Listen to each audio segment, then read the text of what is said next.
ਸਿੱਖਿਅਤ ਅਤੇ ਦੇਸ਼ ਦੁਨੀਆ ਦੀ ਹਰ ਵੱਡੀ ਤੋਂ ਵੱਡੀ ਖਬਰ ਲਈ ਹੁਣੇ ਕਰੋ ਸਾਡੇ ਚੈਨਲ ਪੰਜਾਬ ਆਪ ਨਿਊਜ਼ ਨੂੰ ਸਬਸਕ੍ਰਾਈਬ ਅਤੇ ਵੈਬਸਾਈਟ ਤੇ ਬ੍ਰੇਕਿੰਗ ਨਿਊਜ਼ ਦੇਖਣ ਲਈ ਜਾਓ www.punjabapnews.com ਤੇ। ਕੁਝ ਸਿੱਖ ਵਿਰੋਧੀ ਤਾਕਤਾਂ ਦੁਆਰਾ ਇਹ ਇਲਜ਼ਾਮ ਲਗਾਏ ਜਾਂਦੇ ਨੇ ਕਿ ਟਕਸਾਲ ਖਾੜਕੂ ਪੈਦਾ ਕਰਦੀ ਹੈ। ਇਹ ਜੂਨ ਦਾ ਮਹੀਨਾ ਜੋ ਚੱਲ ਰਿਹਾ, ਇਸ ਦੇ ਵਿੱਚ ਤੁਸੀਂ ਦੇਖਦੇ ਹੋ ਕਿ ਜਦੋਂ 6 ਜੂਨ ਦਾ ਦਿਨ ਆਉਂਦਾ ਹੈ ਤਾਂ ਸਾਰੀਆਂ ਐਂਟੀ ਸਿੱਖ ਜਥੇਬੰਦੀਆਂ ਨੇ ਜੋ ਉਹ ਇੱਕ ਹਾਵੀ ਹੋ ਜਾਂਦੀਆਂ ਨੇ ਪਿੰਡਰਾਂ ਵਾਲਿਆਂ ਦਾ ਨਾਮ ਲੈ ਕੇ। ਪੰਜਾਬ ਆਪ ਨਿਊਜ਼ ਅਤੇ ਸਿੰਘ ਮੀਡੀਆ ਚੈਨਲ ਦੇਖ ਰਹੇ ਸਾਰੇ ਦਰਸ਼ਕਾਂ ਨੂੰ ਜਗਦੀਪ ਸਿੰਘ ਕੁਰਾਲੀ ਵੱਲੋਂ ਪਿਆਰ ਭਰੀ ਸਤਿ ਸ੍ਰੀ ਅਕਾਲ। ਸਪੈਸ਼ਲ ਮਿਲਣੀ ਪ੍ਰੋਗਰਾਮ ਦੇ ਵਿੱਚ ਜਿਸ ਤਰ੍ਹਾਂ ਅਸੀਂ ਹਰ ਹਫ਼ਤੇ ਤੁਹਾਨੂੰ ਇੱਕ ਅਜਿਹੀ ਸ਼ਖਸੀਅਤ ਦੇ ਨਾਲ ਰੂਬਰੂ ਕਰਦੇ ਹਾਂ ਜਿਨ੍ਹਾਂ ਦੀ ਸਮਾਜ ਨੂੰ ਧਰਮ ਨੂੰ ਜਾਂ ਕਿਤੇ ਨਾ ਕਿਤੇ ਕੋਈ ਯੋਗਦਾਨ ਰਿਹਾ ਹੋਵੇ। ਸੋ ਇਸ ਦੇ ਚੱਲਦੇ ਅੱਜ ਅਸੀਂ ਪਹੁੰਚੇ ਹਾਂ ਫਗਵਾੜਾ ਵਿਖੇ ਸਰਦਾਰ ਪਰਮਜੀਤ ਸਿੰਘ ਜੀ ਖਾਲਸਾ ਜੀ ਨੂੰ, ਜੋ ਕਿ ਸਿੱਖ ਕੌਮ ਦੇ ਇੱਕ ਬਹੁਤ ਜੋ ਧਾਰਮਿਕ ਆਗੂ ਦੇ ਤੌਰ ਤੇ ਮੂਹਰੇ ਆ ਰਹੇ ਹਨ, ਜਿਨ੍ਹਾਂ ਨੇ ਦੇਸ਼ਾਂ ਵਿਦੇਸ਼ਾਂ ਦੇ ਵਿੱਚ ਜਾ ਕੇ ਗੁਰਮਤਿ ਦਾ ਪ੍ਰਚਾਰ ਕੀਤਾ ਹੈ, ਜਿਨ੍ਹਾਂ ਨੇ ਕਈ ਕੈਂਪ ਲਗਾ ਕੇ ਜੋ ਹਜ਼ਾਰਾਂ ਸੈਂਕੜੇ ਹੀ ਜੋ ਵਿਦਿਆਰਥੀ ਨੇ, ਬੱਚੇ ਨੇ, ਉਹਨਾਂ ਨੂੰ ਗੁਰਮਤਿ ਦੇ ਨਾਲ ਜੋੜਿਆ ਹੈ। ਸੋ ਅੱਜ ਅਸੀਂ ਗੱਲ ਕਰਾਂਗੇ ਪਰਮਜੀਤ ਸਿੰਘ ਖਾਲਸਾ ਜੀ ਨਾਲ। ਸੰਤ ਜੀ, ਸਭ ਤੋਂ ਪਹਿਲਾਂ ਵਾਹਿਗੁਰੂ ਜੀ ਕਾ ਖਾਲਸਾ, ਵਾਹਿਗੁਰੂ ਜੀ ਕੀ ਫਤਿਹ। ਸੋ ਤੁਹਾਡਾ ਸਵਾਗਤ ਹੈ ਜੀ ਸਿੰਘ ਮੀਡੀਆ ਦੇ ਪੰਜਾਬ ਆਪ ਨਿਊਜ਼ ਚੈਨਲ ਦੇ ਅੱਜ ਸਟੂਡੀਓ ਦੇ ਵਿੱਚ। ਆਰੰਭਤਾ ਕਰਾਂਗੇ ਜੀ ਤੁਹਾਡੀ ਮੁੱਢਲੇ ਜੀਵਨ ਤੋਂ, ਤੁਹਾਡੀ ਮੁੱਢਲੀ ਸਿੱਖਿਆ ਤੋਂ। ਸਭ ਤੋਂ ਪਹਿਲਾਂ ਮੈਂ ਤੁਹਾਡੇ ਚੈਨਲ ਦੇ ਦਰਸ਼ਕਾਂ ਨੂੰ ਸਾਰਿਆਂ ਨੂੰ ਵਾਹਿਗੁਰੂ ਜੀ ਕਾ ਖਾਲਸਾ, ਵਾਹਿਗੁਰੂ ਜੀ ਕੀ ਫਤਿਹ ਬੁਲਾਉਣਾ। ਜਿਹੜਾ ਮੁੱਢਲੇ ਜੀਵਨ ਬਾਰੇ ਸਵਾਲ ਅੱਗੇ ਵੀ ਕਈ ਚੈਨਲਾਂ ਵਾਲੇ ਜਦੋਂ ਅਸੀਂ ਪਹੁੰਚੀਦਾ ਆ ਉਹ ਪੁੱਛਦੇ ਆ, ਤੇ ਉਹਦੇ ਵਿੱਚ ਮੈਂ ਤਾਂ ਇੱਕੋ ਹੀ ਜਵਾਬ ਦਿਆ ਕਰਦਾ, ਇੱਕ ਤਾਂ ਗੁਰੂ ਸਾਹਿਬ ਦੀ ਕਿਰਪਾ ਬਖਸ਼ਿਸ਼ ਹੋਈ, ਕਿਉਂਕਿ ਸਾਡੇ ਘਰ ਦੇ ਵਿੱਚ ਅੰਮ੍ਰਿਤ ਛਕਣ ਵਾਲਾ ਪਹਿਲਾ ਪ੍ਰਾਣੀ ਮੈਂ ਹੀ ਸੀ। ਤੇ ਇਹ ਬਖਸ਼ਿਸ਼ ਸਤਿਗੁਰ ਸੱਚੇ ਪਾਤਸ਼ਾਹ ਨੇ, ਕਿਉਂਕਿ ਮੇਰੇ ਪਿਤਾ ਜੀ ਫੌਜੀ ਸਨ, ਸਿੱਖ ਰੈਜੀਮੈਂਟ ਦੇ ਵਿੱਚ ਉਹ ਡਿਊਟੀ ਕਰਦੇ ਸਨ, ਤੇ ਕੁਝ ਸਮਾਂ ਮੈਨੂੰ ਉਹਨਾਂ ਦੇ ਨਾਲ ਰਹਿਣ ਦਾ ਸੁਭਾਗ ਪ੍ਰਾਪਤ ਹੋਇਆ। ਜਦੋਂ ਉਹ ਡਿਊਟੀ ਕਰਦੇ ਸਨ ਮੈਂ ਬੱਚਾ ਸੀ, ਤੇ ਉੱਥੇ ਮੈਂ ਗੁਰਦੁਆਰਾ ਸਾਹਿਬ ਰੋਜ਼ਾਨਾ ਜਾਂਦਾ ਸੀ ਸ਼ਾਮ ਨੂੰ, ਤੇ ਸ਼ਾਮ ਨੂੰ ਜਾ ਕੇ ਉੱਥੇ ਜਿਸ ਟਾਈਮ ਕਥਾ ਹੁੰਦੀ ਸੀ ਸੂਰਜ ਪ੍ਰਕਾਸ਼ ਦੀ, ਮੈਂ ਕਥਾ ਸੁਣਦਾ ਰਿਹਾ। ਉਹ ਕਥਾ ਦੇ ਨਾਲ ਮੇਰਾ ਇੰਨਾ ਲਗਾਅ ਬਣਿਆ, ਤੇ ਅੱਜ ਇਸ ਮੰਜ਼ਿਲ ਤੇ ਜਿੱਥੇ ਤੱਕ ਮੈਂ ਪਹੁੰਚਿਆ ਉਹ ਸਾਰੀ ਗੁਰੂ ਸਾਹਿਬ ਦੀ ਉੱਥੋਂ ਹੀ ਬਖਸ਼ਿਸ਼ ਹੋਈ ਆ। ਬਿਹਾਰ ਦੇ ਵਿੱਚ ਰਾਮਗੜ੍ਹ ਦੇ ਵਿੱਚ ਰਿਹਾ ਕਰਦੇ ਸਨ, ਸਾਡਾ ਸੈਂਟਰ ਸੀ ਸਿੱਖ ਰੈਜੀਮੈਂਟ ਦਾ, ਤੇ ਨਾਲ ਉੱਥੇ ਸਿੱਖ ਰੈਜੀਮੈਂਟ ਦੇ ਵਿੱਚ ਜਿੰਨੇ ਵੀ ਜਿਹੜੇ ਸਿੱਖ ਰੈਜੀਮੈਂਟ ਦੇ ਵਿੱਚ ਫੌਜੀ ਹੋਇਆ ਕਰਦੇ ਸਨ ਉਸ ਸਮੇਂ, ਅੱਜ ਨਹੀਂ, ਉਸ ਸਮੇਂ ਹਰੇਕ ਫੌਜੀ ਨੂੰ ਅੰਮ੍ਰਿਤ ਛਕਾਇਆ ਜਾਂਦਾ ਸੀ। ਕੋਈ ਕੇਸਾਧਾਰੀ ਤੋਂ ਬਗੈਰ ਕੋਈ ਉਹਦੇ ਵਿੱਚ ਕਿਸੇ ਵੀ ਪ੍ਰਕਾਰ ਦਾ ਮੁਲਾਜ਼ਮ ਨਹੀਂ ਸੀ ਹੋਇਆ ਕਰਦਾ। ਅੱਜ ਤਾਂ ਬਹੁਤ ਕੁਝ ਹੋ ਗਿਆ। ਬਿਲਕੁਲ ਜੀ। ਸੋ ਉਹਨਾਂ ਦੇ ਨਾਲ ਮੇਰੀ ਲਗਨ ਬਣ ਗਈ, ਕਿਉਂਕਿ ਬਚਪਨ ਦੇ ਵਿੱਚ ਇਹੋ ਜਿਹੀ ਲਗਨ ਬਣ ਜਾਵੇ। ਤੇ 83 ਦੇ ਵਿੱਚ ਆਣ ਕਰਕੇ ਮੈਂ ਅੰਮ੍ਰਿਤ ਛਕਿਆ। ਘਰ ਦੇ ਵਿੱਚੋਂ ਤਾਂ ਮੈਂ ਗਿਆ ਸੀ, ਮੇਰੀ ਤਾਇਆ ਜੀ ਦੀ ਲੜਕੀ ਦੇ ਆਨੰਦ ਕਾਰਜ ਸਨ, ਤੇ ਉਹਨਾਂ ਦੇ ਕਾਰਡ ਦੇਣ ਲਈ, ਤੇ ਰਸਤੇ ਦੇ ਵਿੱਚ ਪ੍ਰੋਗਰਾਮ ਚੱਲ ਰਿਹਾ ਸੀ, ਉੱਥੇ ਸੰਤ ਮਹਾਂਪੁਰਸ਼ ਸੰਤ ਗਿਆਨੀ ਜਰਨੈਲ ਸਿੰਘ ਜੀ ਖਾਲਸਾ ਭਿੰਡਰਾਂ ਵਾਲੇ ਵੀ ਆਏ ਸੀ। ਅੰਮ੍ਰਿਤ ਦੀ ਉੱਥੇ ਅਨਾਉਂਸਮੈਂਟ ਹੋਈ, ਤੇ ਮੈਂ ਅੰਮ੍ਰਿਤ ਛਕ ਕੇ ਰਾਤ ਨੂੰ ਘਰ ਵਾਪਸ ਆ ਗਿਆ, ਜਦਕਿ ਕਾਰਡ ਦੇਣੇ ਸੀ, ਕਾਰਡ ਨਹੀਂ ਮੈਂ ਦੇ ਕੇ ਆਇਆ। ਹਾਂਜੀ। ਤੇ ਅੱਜ ਦੇ ਹਿਸਾਬ ਨਾਲ ਜੇਕਰ ਗੱਲ ਕਰੀਏ ਕਿ ਤੁਹਾਡੀ ਰੋਜ਼ਾਨਾ ਦੀ ਜੋ ਜ਼ਿੰਦਗੀ ਆ, ਕਿਸ ਤਰ੍ਹਾਂ ਸਟਾਰਟ ਕਰਦੇ ਹੋ, ਤੇ ਸ਼ਾਮ ਨੂੰ ਜਦੋਂ ਤੱਕ ਤੁਸੀਂ ਬੈੱਡ ਦੇ ਉੱਤੇ ਨਹੀਂ ਜਾਂਦੇ ਉਦੋਂ ਤੱਕ ਦਾ ਪੂਰਾ ਡਿਟੇਲ ਸੰਗਤਾਂ ਨਾਲ ਸਾਂਝੀ ਕਰੋ। ਦੇਖੋ ਜੀ, ਸਵੇਰੇ ਤਾਂ ਹਰੇਕ ਗੁਰਸਿੱਖ ਦਾ ਜੀਵਨ ਜਿਹੜਾ ਹੈ ਨਾ, ਜਿਹੜਾ ਪੂਰਨ ਸਮਰਪਿਤ ਹੈ ਗੁਰੂ ਸਾਹਿਬ ਨੂੰ, ਉਹਦਾ ਜੀਵਨ ਹੈ ਵੀ ਉਹ ਅੰਮ੍ਰਿਤ ਵੇਲੇ ਉੱਠ ਕਰਕੇ ਸਤਿਗੁਰ ਸੱਚੇ ਪਾਤਸ਼ਾਹ ਜੀ ਦੇ ਚਰਨਾਂ ਦੇ ਨਾਲ ਜੁੜਦਾ। ਪਹਿਲਾ ਕਾਰਜ ਇਹ ਹੋਇਆ ਕਰਦਾ ਵੀ ਕੁਝ ਵੀ ਛਕਣ ਛਕਾਉਣ ਤੋਂ ਪਹਿਲਾਂ ਨਿਤਨੇਮ ਦੀ ਦਾਤ ਜੋ ਮਹਾਰਾਜ ਜੀ ਨੇ ਬਖਸ਼ਿਸ਼ ਕੀਤੀ ਹੈ ਉਹ ਨਿਤਨੇਮ ਕਰਦੇ ਆ। ਫਿਰ ਜਦੋਂ ਥੋੜਾ ਜਿਹਾ ਨਿਤਨੇਮ ਕਰਨ ਤੋਂ ਬਾਅਦ ਜਦੋਂ ਅਸੀਂ ਥੋੜਾ ਜਿਹਾ ਵਿਚਰਨ ਲੱਗਦੇ ਹਾਂ ਦੁਨੀਆ ਦੇ ਵਿੱਚ, ਤੇ ਉਦੋਂ ਪਹਿਲਾਂ ਹੋਇਆ ਕਰਦਾ ਵੀ ਅੱਜ ਕਿਹੜੇ ਕਾਰਜ ਕੀਤੇ ਜਾਣ ਜਿਨ੍ਹਾਂ ਦੇ ਨਾਲ ਸਾਡੀ ਗੁਰਸਿੱਖੀ ਦੀ ਪ੍ਰਫੁੱਲਤਾ ਹੋ ਸਕੇ ਜੀ। ਇਹ ਸੋਚ ਲੈ ਕਰਕੇ ਤੁਰੀਦਾ। ਤੇ ਅੱਜ ਮੀਡੀਆ ਦਾ ਸਮਾਂ ਆ, ਤੇ ਮੀਡੀਆ ਦੇ ਉੱਪਰ ਹੀ ਸਭ ਕੁਝ ਮਿਲ ਜਾਂਦਾ ਵੀ ਕਿਹੜੇ ਕਾਰਜ ਦੇ ਨਾਲ ਸਾਡੀ ਪ੍ਰਫੁੱਲਤਾ ਹੋ ਸਕਦੀ ਹੈ। ਗੁਰਸਿੱਖੀ ਦੇ ਪ੍ਰਚਾਰ ਤੇ ਪ੍ਰਸਾਰ ਦੇ ਲਈ ਕਾਰਜ ਆਰੰਭ ਕਰੀਦੇ। ਤੇ ਉਹਨਾਂ ਵਿੱਚ ਤੁਸੀਂ ਦੇਖਿਆ ਇਹ ਪਿਛਲੇ ਸਮੇਂ ਦੌਰਾਨ ਵੀ ਕਾਫੀ ਸਮੇਂ ਤੋਂ ਮੇਰਾ ਇਹ ਮਨ ਮੰਨਦਾ ਹੈ ਵੀ ਕਬੀਰ ਸਾਹਿਬ ਦੇ ਬਚਨ ਨੇ, ਕਬੀਰ ਜੈਸੀ ਉਪਜੀ ਪੇਟ ਤੇ ਤੈਸੀ ਨਿਭੀ ਓੜ, ਹੀਰਾ ਕਿਸਕਾ ਵਪਰਾ ਪੁਜੇ ਨਾ ਰਤਨ ਕਰੋੜ। ਜੇ ਬਚਪਨ ਦੇ ਵਿੱਚ ਹੀ ਬੱਚਿਆਂ ਨੂੰ ਉਧਰ ਨੂੰ ਮੋੜ ਦਿੱਤਾ ਜਾਵੇ ਨਾ, ਤੇ ਉਹਨਾਂ ਦੇ ਅੰਦਰ ਗੁਰਸਿੱਖੀ ਦੀ ਪ੍ਰਪੱਕਤਾ ਆ ਸਕਦੀ ਹੈ। ਮੇਰਾ ਇਹ ਮੰਨਣ ਦੇ ਨਾਲ ਹੀ ਮੈਂ ਕਥਾ ਕਰਨ ਵੀ ਜਾਂਦਾ ਵਿਦੇਸ਼ਾਂ ਦੇ ਵਿੱਚ, ਤੇ ਮੈਂ ਬੱਚਿਆਂ ਨੂੰ ਪਹਿਲ ਤੇ ਤੌਰ ਤੇ ਲੈਣਾ, ਬੱਚਿਆਂ ਨੂੰ ਇੱਧਰ ਜੋੜਨ ਦੀ ਕੋਸ਼ਿਸ਼ ਕਰਦਾ। ਉਹਦੇ ਲਈ ਅਸੀਂ ਬੱਚਿਆਂ ਲਈ ਕੈਂਪ ਵੀ ਲਾਉਨੇ ਆ, ਤੇ ਹੋਰ ਵੀ ਕੋਈ ਉਪਰਾਲੇ ਕਰਦੇ ਰਹਿੰਦੇ ਆ ਅਸੀਂ ਬਾਹਰੋਂ। ਤੇ ਜਿਸ ਤਰ੍ਹਾਂ ਅੱਜ ਕਰੋਨਾ ਦਾ ਦੌਰ ਚੱਲ ਰਿਹਾ ਹੈ, ਇਸ ਦੇ ਵਿੱਚ ਤੁਸੀਂ ਇੱਕ ਕਥਾਵਾਸ ਦੇ ਤੌਰ ਤੇ ਆਪਣੀ ਸੇਵਾਵਾਂ ਨਿਭਾ ਰਹੇ ਹੋ। ਕਿਤੇ ਨਾ ਕਿਤੇ ਜੋ ਤੁਹਾਡਾ ਸੋਰਸ ਆਫ ਇਨਕਮ ਆਪਾਂ ਕਥਾ ਨੂੰ ਕਹਿ ਲਈਏ, ਜੋ ਤੁਸੀਂ ਪ੍ਰਚਾਰ ਕਰ ਰਹੇ ਹੋ, ਜੋ ਸੰਗਤਾਂ ਤੁਹਾਨੂੰ ਪਿਆਰ ਬਖਸ਼ਦੀਆਂ ਨੇ, ਉਸ ਦੇ ਵਿੱਚ ਪਿਛਲੇ 3-4 ਮਹੀਨਿਆਂ ਤੋਂ ਬਿਲਕੁਲ ਹੀ ਸਾਰਾ ਕੁਝ ਬੰਦ ਪਿਆ ਹੈ। ਸ਼ਾਇਦ ਤੁਸੀਂ ਗੁਰਦੁਆਰਾ ਸਾਹਿਬ ਕਥਾ ਕਰਨ ਵੀ ਜਿਵੇਂ ਕਿਤੇ ਜਾਂ ਕੋਈ ਪ੍ਰੋਗਰਾਮ ਤੇ ਨਹੀਂ ਗਏ ਹੋਵੋਗੇ, ਤਾਂ ਉਸ ਦੇ ਵਿੱਚ ਕਿਸ ਤਰ੍ਹਾਂ ਦਾ ਜੀਵਨ ਰਿਹਾ ਤੇ ਕੀ ਕੁਝ ਤੁਹਾਨੂੰ ਨਵਾਂ ਸਿੱਖਣ ਦੇ ਲਈ ਉਸ ਦੇ ਵਿੱਚ ਮਿਲਿਆ? ਦੇਖੋ, ਇਹ ਮਹਾਰਾਜ ਜੀ ਦੀ ਬਖਸ਼ਿਸ਼ ਆ। ਸਾਡੇ ਜੀਵਨ ਦੇ ਵਿੱਚ ਇਹੋ ਜਿਹੀਆਂ ਘੜੀਆਂ ਪ੍ਰਾਪਤ ਹੋਈਆਂ। ਮੈਂ ਨਹੀਂ ਕਹਿੰਦਾ ਵੀ ਇਹ ਦੁੱਖ ਦੀ ਘੜੀ ਆ। ਕਰੋਨਾ ਵਾਇਰਸ ਨੂੰ ਲੋਕਾਂ ਨੇ ਕਿਸੇ ਹੋਰ ਤਰੀਕੇ ਨਾਲ ਲਿਆ, ਅਸੀਂ ਕਿਸੇ ਹੋਰ ਤਰੀਕੇ ਨਾਲ ਲਿਆ। ਮੇਰਾ ਜੀਵਨ ਆਮ ਚੱਲਦਾ ਸੀ। ਜਦੋਂ ਮੈਂ ਵਿਦੇਸ਼ ਦੇ ਵਿੱਚ 3-4 ਮਹੀਨੇ ਲਾ ਕਰਕੇ ਆਉਂਦਾ ਸੀ ਤੇ ਇੱਧਰ ਆਣ ਕਰਕੇ 3-4 ਮਹੀਨੇ ਵਿਚਰਨਾ, ਤੇ ਇੰਨੇ ਕਾਰਜ ਕੰਮ ਹੀ ਇੰਨੇ ਜਮ੍ਹਾਂ ਹੋ ਜਾਂਦੇ ਸਨ ਵੀ ਉਹ ਕੰਮ ਕਰਦੇ ਕਰਦੇ ਫਿਰ ਸਮਾਂ ਜਾਣ ਦਾ ਆ ਜਾਂਦਾ ਸੀ। ਤੇ ਪਹਿਲੀ ਵਾਰੀ ਗੁਰੂ ਸਾਹਿਬ ਨੇ ਬਖਸ਼ਿਸ਼ ਕੀਤੀ ਵੀ ਆਪਣੇ ਪਰਿਵਾਰ ਦੇ ਵਿੱਚ ਬੈਠੇ ਆ। ਤੇ ਕਰੋਨਾ ਵਾਇਰਸ ਜਦੋਂ ਸ਼ੁਰੂ ਹੋਇਆ, ਜਦੋਂ ਲਾਕਡਾਊਨ ਸ਼ੁਰੂ ਹੋਇਆ, ਉਦੋਂ ਹੀ ਮਨ ਦੇ ਵਿੱਚ ਆ ਗਿਆ ਸਹਿਜ ਪਾਠ ਆਰੰਭ ਕਰ ਲਿਆ। ਫਿਰ ਸ਼ਾਮ ਨੂੰ ਸਿਮਰਨ ਆਰੰਭ ਕਰ ਲਿਆ। ਸਿਮਰਨ ਜਿਹੜਾ ਉਹ ਸਾਡਾ ਆਨਲਾਈਨ ਵੀ ਹੁੰਦਾ ਰਿਹਾ। ਤੇ ਜਿਹੜੇ ਲਾਗੇ ਦੇ ਘਰ ਆ, ਸਾਡੇ ਏਡੇ ਵੱਡੇ ਸਪੀਕਰ ਅਸੀਂ ਲਾ ਦਿੱਤੇ ਤੇ ਲਾਗੇ ਘਰ ਤਕਰੀਬਨ ਸਾਰੇ ਹੀ ਸਿਮਰਨ ਕਰਦੇ ਰਹੇ। ਤੇ ਸੋਚ ਇਹ ਵੀ ਬਣਦੀ ਰਹੀ ਹੈ ਵੀ ਕਰੋਨਾ ਵਾਇਰਸ ਦੇ ਨਾਲ ਘਰ ਬੈਠੇ ਆ, ਵੀ ਕਿਸੇ ਨਾ ਕਿਸੇ ਤਰੀਕੇ ਦੇ ਨਾਲ ਕੋਈ ਗੁਰਸਿੱਖੀ ਦੀ ਪ੍ਰਫੁੱਲਤਾ ਲਈ ਕਾਰਜ ਹੁੰਦਾ ਰਹੇ। ਇਸੇ ਕਾਰਜ ਨੂੰ ਮੁੱਖ ਲਿਆ ਕਰਕੇ ਸਾਨੂੰ ਪਤਾ ਸੀ ਵੀ ਜੂਨ ਦੇ ਵਿੱਚ ਅਸੀਂ ਇੱਕ ਕੈਂਪ ਲਾਉਣੇ ਹੁੰਦੇ ਆ ਬੱਚਿਆਂ ਦਾ, ਦੂਰ ਲਿਜਾ ਕਰਕੇ ਉੱਥੇ ਬੱਚਿਆਂ ਨੂੰ 8-10 ਦਿਨ ਰੱਖੀਦਾ। ਤੇ ਇਸ ਵਾਰ ਨਹੀਂ ਲਿਜਾ ਸਕਦੇ ਸੀ ਤੇ ਅਸੀਂ ਆਨਲਾਈਨ ਕੈਂਪ ਦੀ ਆਰੰਭਤਾ ਕੀਤੀ ਜੀ। ਤੇ ਉਸ ਦੀ ਡਿਟੇਲ ਕੁਝ ਸੰਗਤਾਂ ਨਾਲ ਸਾਂਝੀ ਕਰੋਗੇ ਕਿ ਉਸ ਦੇ ਵਿੱਚ ਰਜਿਸਟ੍ਰੇਸ਼ਨ ਦੇ ਲਈ ਕੀ ਪ੍ਰੋਸੈਸ ਰਹੇਗਾ ਤੇ ਜੋ VOTING ਜਾਂ ਉਹਨਾਂ ਦੀ ਸਿਲੈਕਸ਼ਨ ਦੇ ਲਈ ਅੱਗੇ ਫਰਦਰ ਕੀ ਗਾਈਡਲਾਈਨਸ ਜਾਰੀ ਕੀਤੀਆਂ ਨੇ? ਦੇਖੋ, ਮੈਨੂੰ ਵਿਦੇਸ਼ਾਂ ਦੇ ਵਿੱਚੋਂ ਵੀ ਫੋਨ ਆਏ। ਦੋਹਾ ਕਤਰ ਤੋਂ ਬੱਚੇ ਐਂਟਰ ਹੋਏ ਆ ਸਾਡੇ ਇਸ ਕੈਂਪ ਦੇ ਵਿੱਚ। ਉਹਨਾਂ ਦੇ ਮਾਤਾ ਪਿਤਾ ਦੇ ਮੈਨੂੰ ਮੈਸੇਜ ਵੀ ਆਏ ਵੀ ਤੁਸੀਂ ਕੋਈ ਕਿਤਾਬਾਂ ਵੀ ਸਾਨੂੰ ਪ੍ਰੋਵਾਈਡ ਕਰੋਗੇ ਬੱਚਿਆਂ ਦੇ ਲਈ ਜਿਹਦੇ ਵਿੱਚੋਂ ਉਹ ਪੜ੍ਹ ਸਕਣ। ਮੈਂ ਕਿਹਾ ਵੀ ਇਹ ਪਹਿਲੀ ਵਾਰੀ ਇਹੋ ਜਿਹਾ ਕੈਂਪ ਅਸੀਂ ਲਾ ਰਹੇ ਹਾਂ ਜਿਹਦੇ ਵਿੱਚ ਕਿਸੇ ਪ੍ਰਕਾਰ ਦਾ ਕੋਈ ਸਿਲੇਬਸ ਨਹੀਂ ਦੇ ਰਹੇ ਬੱਚਿਆਂ ਨੂੰ ਜੀ।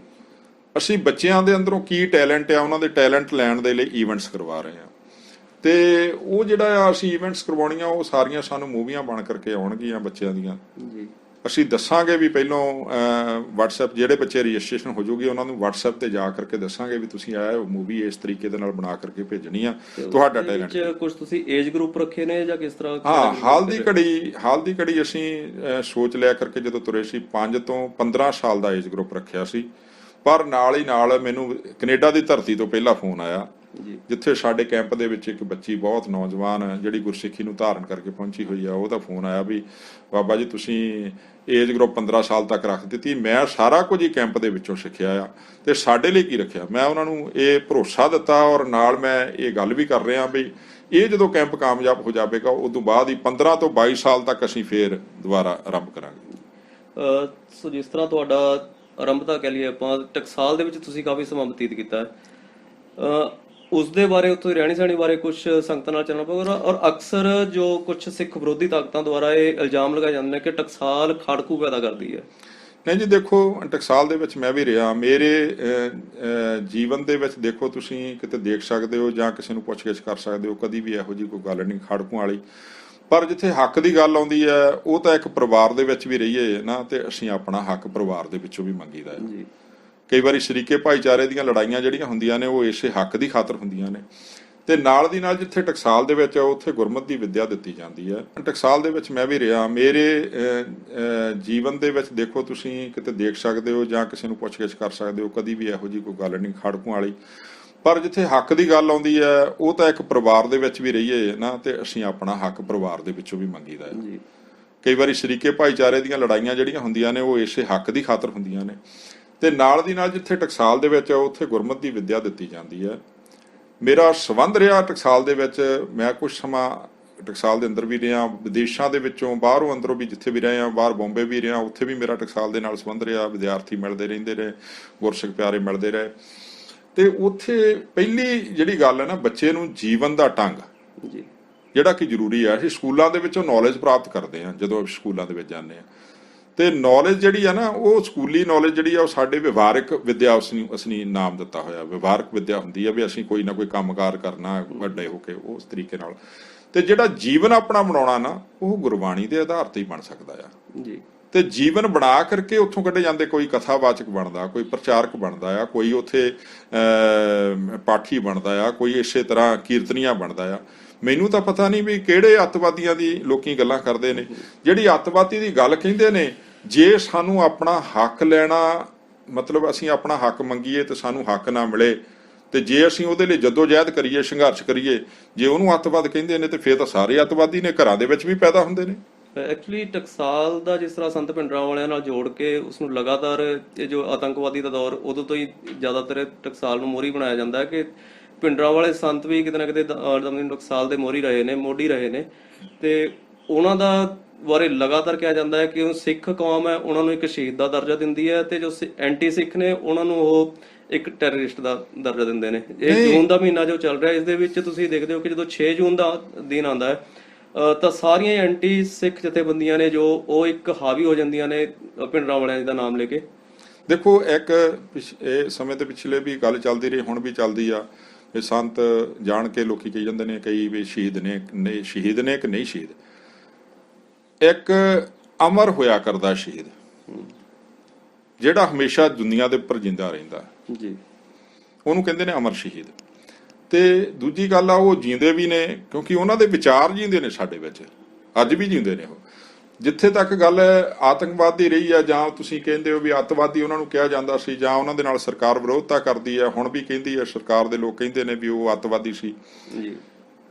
ਸਰਕਾਰ ਦੇ ਪੱਖੋਂ ਕਈ ਲੋਕਾਂ ਨੇ ਆਣ ਕਰਕੇ ਉਹਨਾਂ ਦੇ ਨਾਲ ਵਿਚਾਰਾਂ ਕੀਤੀਆਂ। ਮੈਂ ਨਾਂ ਲੈ ਸਕਦਾ, ਸਵਾਮੀ ਸੁਬਰਾਮਨੀਅਮ ਵਰਗੇ, ਜੇਠ ਮਲਾਨੀ ਵਰਗੇ, ਇਹ ਸਾਰੇ ਆਏ, ਵੱਡੇ ਵੱਡੇ ਵਕੀਲ ਆਏ ਉੱਥੇ।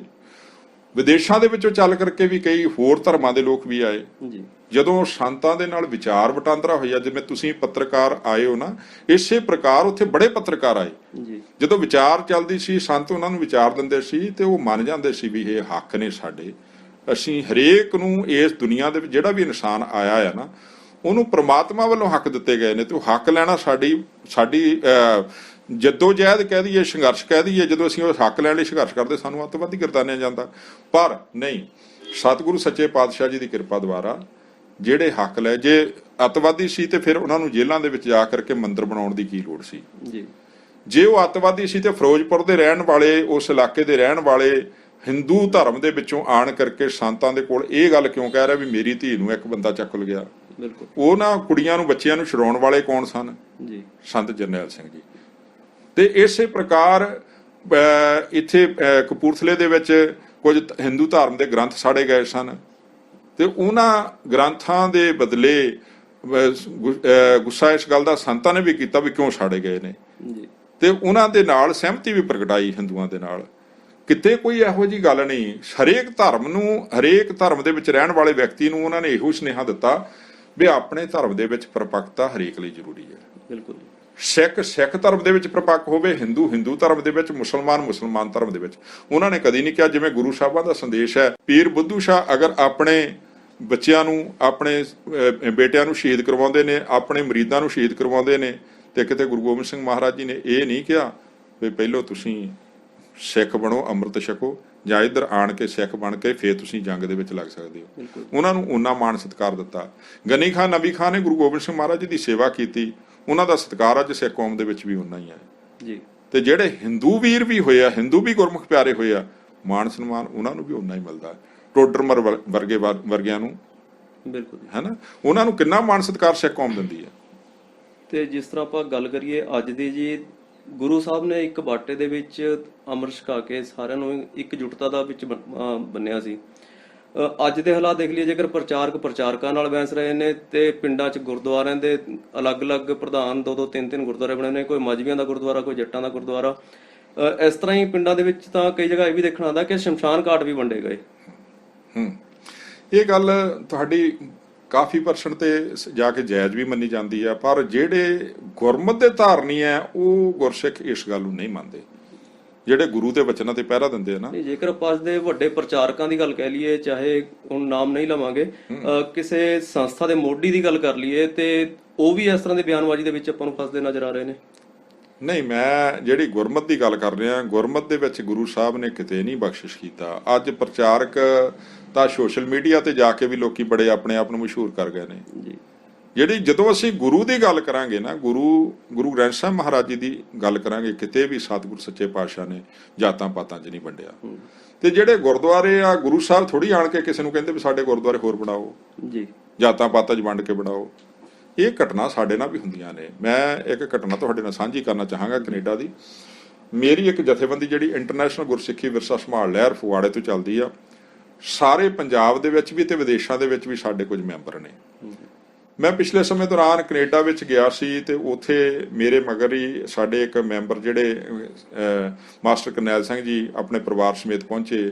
ਉਹ ਆਪਣੇ ਧਰਮੀ ਪਰਿਵਾਰ ਦੇ ਨਾਲ ਸੰਬੰਧ ਰੱਖਦੇ ਸਨ ਤੇ ਉੱਥੇ ਉਹਨਾਂ ਨੇ ਗੁਰਦੁਆਰੇ ਕੋਈ ਉਹਨਾਂ ਨੂੰ ਸਮਾਂ ਮਿਲਿਆ ਤੇ ਉਹਨਾਂ ਨੇ ਲੈਕਚਰ ਦਿੱਤਾ, ਅੰਮ੍ਰਿਤ ਦੀ ਗੱਲ ਕੀਤੀ ਤੇ ਉਹਨਾਂ ਲੋਕਾਂ ਨੇ ਕੁਝ ਉਹਨਾਂ ਦੇ ਵਿੱਚ ਵੀ ਵੰਡੀਆਂ ਪਾਉਣ ਦੀ ਲਈ ਤੇ ਕਾਲੇ ਨੇ। ਉਹਨਾਂ ਲੋਕਾਂ ਨੇ ਕਿਹਾ ਕਿ ਇੱਥੇ ਤੁਸੀਂ ਸਿੱਖਾਂ ਦੇ ਮਗਰ ਲੱਗੇ ਰਹਿੰਦੇ ਹੋ, ਇਹ ਤੁਹਾਨੂੰ ਤਾਂ ਅਜੇ ਵੀ ਨੀਚ ਕਹਿੰਦੇ ਨੇ। ਇਹ ਮੈਂ ਸ਼ਬਦ ਨਹੀਂ ਵਰਤਣਾ ਚਾਹੁੰਦਾ ਜੋ ਉਹਨਾਂ ਨੇ ਵਰਤਿਆ ਸੀ, ਅਜੇ ਵੀ ਤੁਹਾਨੂੰ ਨੀਚ ਕਹਿ ਦਿੰਦੇ ਨੇ, ਤੁਹਾਡੇ ਨਾਲ ਬੈਠਣ ਨੂੰ ਤਿਆਰ ਨਹੀਂ। ਉਹਨਾਂ ਨੇ ਇੱਕੋ ਹੀ ਉਦਾਹਰਨ ਦਿੱਤੀ ਸੀ, ਕਹਿੰਦੇ ਤੁਸੀਂ ਚਲੋ, ਇੱਥੇ ਸਾਡੇ ਸਤਿਕਾਰਯੋਗ ਗਿਆਨੀ ਪਰਮਜੀਤ ਸਿੰਘ ਜੀ ਆਏ ਹੋਏ ਨੇ, 100 ਕਿਲੋਮੀਟਰ ਉੱਥੋਂ ਮੈਂ ਦੂਰ ਸੀ, ਕਹਿੰਦੇ ਮੇਰੇ ਨਾਲ ਚੱਲੋ, ਤੁਸੀਂ ਉੱਥੇ ਜਾ ਕਰਕੇ ਦੇਖਣਾ ਹੀ ਆ, ਅਸੀਂ ਇੱਕ ਥਾਲੀ ਦੇ ਵਿੱਚ ਬੈਠ ਕਰਕੇ ਖਾਵਾਂਗੇ ਜੀ। ਤੇ ਮੈਨੂੰ ਉਹਨਾਂ ਨੇ ਬਾਅਦ ਦੇ ਵਿੱਚ ਦੱਸਿਆ ਤੇ ਮੈਂ ਕਿਹਾ ਤੁਸੀਂ ਉਹਨਾਂ ਨੂੰ ਲੈ ਕੇ ਆਉਣਾ ਸੀ ਜਰਾ, ਉਹਨਾਂ ਨੂੰ ਦਿਖਾਉਂਦੇ ਸਾਹਮਣੇ ਜੀ। ਇਹ ਗੱਲ ਕੋਈ ਨਹੀਂ ਹੈਗੀ, ਸਾਡੇ ਮਨਾਂ ਦੇ ਵਿੱਚ ਭਰਮ ਹੈ। ਜਦੋਂ ਅਸੀਂ ਇੱਕ ਬਾਟੇ ਦੇ ਵਿੱਚੋਂ ਜਦੋਂ ਅੰਮ੍ਰਿਤ ਛਕਾਇਆ ਜਾਂਦਾ, ਅਕਾਲ ਤਖਤ ਸਾਹਿਬ ਅੰਮ੍ਰਿਤ ਛਕਾਇਆ ਜਾਂਦਾ, ਜਦੋਂ ਪੰਜ ਪਿਆਰੇ ਅੰਮ੍ਰਿਤ ਛਕਾਉਂਦੇ ਕਿਤੇ ਕੱਢਦੇ ਆ ਉਹਨਾਂ ਨੂੰ ਬਾਹਰ, ਉਹ ਅੰਮ੍ਰਿਤ ਛਕਾਇਆ ਜਾਂਦਾ ਇੱਕ ਬਾਟੇ ਦੇ ਵਿੱਚ। ਜਦੋਂ ਪਹਿਲਾਂ ਤਾਂ ਆਪਾਂ 5 ਚੂਲੇ ਲੈਂਦੇ ਆ, 5 ਛਿੱਟੇ ਮਾਰੇ ਜਾਂਦੇ ਸਾਡੇ ਅੱਖਾਂ ਦੇ ਵਿੱਚ, ਫਿਰ ਸੀਸ ਦੇ ਵਿੱਚ ਮਾਰੇ ਜਾਂਦੇ ਛਿੱਟੇ, ਸੀਸ ਦੇ ਵਿੱਚ ਅੰਮ੍ਰਿਤ ਪਾਇਆ ਜਾਂਦਾ ਤੇ ਜਦੋਂ ਬਾਅਦ ਦੇ ਵਿੱਚ ਜਿਹੜਾ ਵੱਜ ਜਾਂਦਾ ਉਹਨੂੰ ਸਾਰੇ ਨੂੰ ਬਾਟੇ ਨੂੰ ਘੁਮਾਇਆ ਜਾਂਦਾ, ਸਾਰਿਆਂ ਦੇ ਵਿੱਚ ਛਕਾਇਆ ਜਾਂਦਾ ਉਸੇ ਬਾਟੇ ਨਾਲ। ਤੇ ਕੀ ਫਰਕ ਰਹਿ ਜਾਂਦਾ? ਆਪਾਂ ਇੱਕ ਬਾਟੇ ਦੀ ਉਹ ਗੱਲ ਕਰੀਏ ਕਿ ਇਸ ਤਰ੍ਹਾਂ ਛਕਾਇਆ ਜਾਂਦਾ ਹੈ, ਪਿੱਛੇ ਕੁਝ ਨਿਹੰਗ ਜਥੇਬੰਦੀਆਂ ਦੇ ਮੈਂਬਰਾਂ ਦੁਆਰਾ ਵੀ ਇਸ ਤਰ੍ਹਾਂ ਦੇ ਇਲਜ਼ਾਮ ਲਗਾਏ ਗਏ ਸੀ ਕਿ ਸਾਨੂੰ ਰਵਿਦਾਸੀ ਹੈਗਾ ਕਿ ਅਲੱਗ ਬਾਟਾ ਤਿਆਰ ਕੀਤਾ ਜਾਂਦਾ ਹੈ। ਤੇ ਕੀ ਜੋ ਗੁਰੂ ਸਾਹਿਬ ਨੇ ਇੱਕ ਨਿਹੰਗ ਜਥੇਬੰਦੀਆਂ ਨੂੰ ਇੱਕ ਕਿਰਦਾਰ, ਇੱਕ ਯੋਧੇ ਬਣਾਏ ਸੀ, ਕਿ ਉਸ ਦੇ ਵਿੱਚ ਵੀ ਅੱਜ ਗਿਰਾਵਟ ਆ ਗਈ? ਦੇਖੋ ਮੇਰੀ ਗੱਲ ਸੁਣੋ, ਜਦੋਂ ਵੀ ਕੋਈ ਗੱਲ ਹੁੰਦੀ ਹੈ ਨਾ, ਸਾਰੇ ਲੋਕੀ ਇਸ ਗੱਲ ਦਾ ਰੌਲਾ ਪਾਉਂਦੇ ਵੀ ਅਕਾਲ ਤਖਤ ਸਾਹਿਬ ਦੀ ਮਰਿਆਦਾ ਨੂੰ ਮੰਨੋ, ਅਕਾਲ ਤਖਤ ਸਾਹਿਬ ਦੀ ਮਰਿਆਦਾ ਨੂੰ ਮੰਨੋ। ਤੇ ਮੈਨੂੰ ਦੱਸੋ ਅਕਾਲ ਤਖਤ ਸਾਹਿਬ ਦੇ ਉੱਪਰ ਜਾ ਕੇ ਕਿੱਥੇ ਇੱਥੇ ਬਾਟਾ ਬਣਾਇਆ ਜਾਂਦਾ ਅਲੱਗ ਜੀ? ਜੇ ਤੁਸੀਂ ਅਕਾਲ ਤਖਤ ਸਾਹਿਬ ਨੂੰ ਸਮਰਪਿਤ ਹੋ ਤੇ ਸਭ ਕੁਝ ਹੀ ਸਹੀ ਹੋ ਜਾਂਦਾ। ਜਦੋਂ ਆਪਾਂ ਜਥੇਬੰਦੀਆਂ 'ਚ ਆਪ ਵੰਡਾਂਗੇ ਤੇ ਜਾਂ ਆਪ ਕਵਾਂਗੇ ਵੀ ਉਹ ਜਥੇਬੰਦੀ ਇਦਾਂ ਕਰਦੀ, ਉਹ ਕਰਦੀ ਨੇ, ਅਕਾਲ ਤਖਤ ਸਾਹਿਬ ਦੇ ਸਾਡੇ ਸੁਪਰੀਮ ਆ। ਜੇ ਅਕਾਲ ਤਖਤ ਸਾਹਿਬ ਸੁਪਰੀਮ ਸਾਡੀ ਜਿਹੜੀ ਤਾਕਤ ਆ ਉਹ ਉੱਥੋਂ ਨਹੀਂ ਕੀਤਾ ਜਾਂਦਾ ਤੇ ਮੈਂ ਇਸ ਗੱਲ ਨੂੰ ਮੰਨਣ ਲਈ ਤਿਆਰ ਨਹੀਂ। ਤੇ ਲਾਸਟ ਕੀ ਸੰਦੇਸ਼ ਦੇਣਾ ਚਾਹੋਗੇ ਸਮੁੱਚੀ ਕੌਮ ਨੂੰ ਇੱਕ ਪ੍ਰਚਾਰਕ ਹੋਣ ਦੇ ਨਾਤੇ? ਮੈਂ ਸਾਰਿਆਂ ਨੂੰ ਹੱਥ ਜੋੜ ਕਰਕੇ ਨਿਮਰਤਾ ਸਹਿਤ ਬੇਨਤੀ ਕਰਦਾ ਵੀ ਘੱਟ ਤੋਂ ਘੱਟ ਇੰਨੀ ਕੋਸ਼ਿਸ਼ ਕਰੀਏ ਵੀ ਅਸੀਂ ਪੰਥ ਦੇ ਵਿੱਚ ਵੰਡੀਆਂ ਨਾ ਪਾਈਏ, ਗੁਰਸਿੱਖੀ ਦੇ ਪ੍ਰਚਾਰ ਤੇ ਪ੍ਰਸਾਰ ਦੇ ਲਈ ਵੱਧ ਤੋਂ ਵੱਧ ਕੋਸ਼ਿਸ਼ਾਂ ਕਰੀਏ। ਕੋਈ ਕਿਸੇ ਪ੍ਰਕਾਰ ਦਾ ਕਿੰਤੂ ਪਰੰਤੂ ਜਿਹੜੇ ਅੱਜ ਹੋ ਰਹੇ ਨੇ, ਜਿਹੜੇ ਸ਼ੰਕੇ ਸਾਡੇ ਗੁਰੂ ਤੇ ਨੇ, ਉਹ ਸ਼ੰਕਿਆਂ ਨੂੰ ਮਨ ਦੇ ਵਿੱਚ ਮਿਟਾ ਦਈਏ, ਕਿਉਂਕਿ ਸ਼ੰਕੇ ਜਦੋਂ ਆ ਜਾਂਦੇ ਨੇ ਤਾਂ ਉਦੋਂ ਸ਼ਰਧਾ ਟੁੱਟ ਜਾਂਦੀ ਹੈ। ਤੇ ਜਦੋਂ ਸ਼ਰਧਾ ਟੁੱਟ ਜਾਂਦੀ ਹੈ ਨਾ, ਫਿਰ ਅਸੀਂ ਗੁਰੂ ਨੂੰ ਗੁਰੂ ਕਰਕੇ ਨਹੀਂ ਜਾਣਦੇ, ਅਸੀਂ ਆਮ ਇਨਸਾਨ ਜਾਣਦੇ ਹਾਂ ਜੀ। ਗੁਰੂ ਦੀ ਪਦਵੀ ਬੜੀ ਉੱਚੀ ਹੈ, ਅਕਾਲ ਪੁਰਖ ਤੋਂ ਪ੍ਰਮਾਤਮਾ ਤੋਂ ਬਾਅਦ ਗੁਰੂ ਦੀ ਪਦਵੀ ਮਿਲਦੀ ਹੈ ਤੇ ਗੁਰੂ ਨੇ ਸਾਨੂੰ ਅਕਾਲ ਪੁਰਖ ਨੇ ਨਾਲ ਜੋੜਿਆ ਹੈ। ਮਹਾਰਾਜ ਜੀ ਨੇ ਕਹਿ ਦਿੱਤਾ, ਖਾਲਸਾ ਮੇਰਾ ਰੂਪ ਹੈ ਖਾਸ, ਖਾਲਸੇ ਮੇਂ ਹੋ ਕਰੁ ਨਿਵਾਸ ਜੀ। ਤੇ ਜੇ ਇੱਥੇ ਹਿਰਦੇ ਵਿੱਚ ਨਿਵਾਸ ਕਰਦੇ ਨੇ, ਸਾਡੇ ਮਨਾਂ ਦੇ ਵਿੱਚੋਂ ਵੀ ਗਲਤ ਜਿਹੜੀਆਂ ਧਾਰਨਾਵਾਂ ਨੇ, ਗਲਤ ਜਿਹੜੇ ਸ਼ੰਕੇ ਨੇ, ਉਹ ਨਿਕਲ ਜਾਣੇ ਚਾਹੀਦੇ ਨੇ। ਸੋ ਇਹ ਸਨ ਜੀ ਪਰਮਜੀਤ ਸਿੰਘ ਖਾਲਸਾ ਜੀ ਫਗਵਾੜੇ ਤੋਂ, ਜਿਨ੍ਹਾਂ ਨੇ ਸਿੱਖ ਕੌਮ ਦੇ ਉਹ ਮਸਲਿਆਂ ਨਾਲ ਬਾਰੇ ਸਾਡੇ ਨਾਲ ਗੱਲਬਾਤ ਕੀਤੀ ਹੈ ਜੋ ਅੱਜ ਸਮੇਂ ਦੀ ਲੋੜ ਹੈ। ਜੋ ਇਹਨਾਂ ਨੇ ਦੱਸਿਆ ਹੈ ਕਿ ਇੱਕ ਮੰਚ ਦੇ ਉੱਤੇ ਇਕੱਠੇ ਹੋਣ ਦੀ ਜ਼ਰੂਰਤ ਹੈ। ਇਸੇ ਤਰ੍ਹਾਂ ਹੀ ਬਣੇ ਰਹੋ। ਅਗਲੇ ਹਫ਼ਤੇ ਇੱਕ ਹੋਰ ਨਵੀਂ ਸ਼ਖਸੀਅਤ ਦੇ ਨਾਲ ਤੁਹਾਡੇ ਰੂਬਰੂ ਹੋਵਾਂਗੇ। ਉਦੋਂ ਤੱਕ ਦਿਓ ਇਜਾਜ਼ਤ। ਵਾਹਿਗੁਰੂ ਜੀ ਕਾ ਖਾਲਸਾ, ਵਾਹਿਗੁਰੂ ਜੀ ਕੀ ਫਤਿਹ।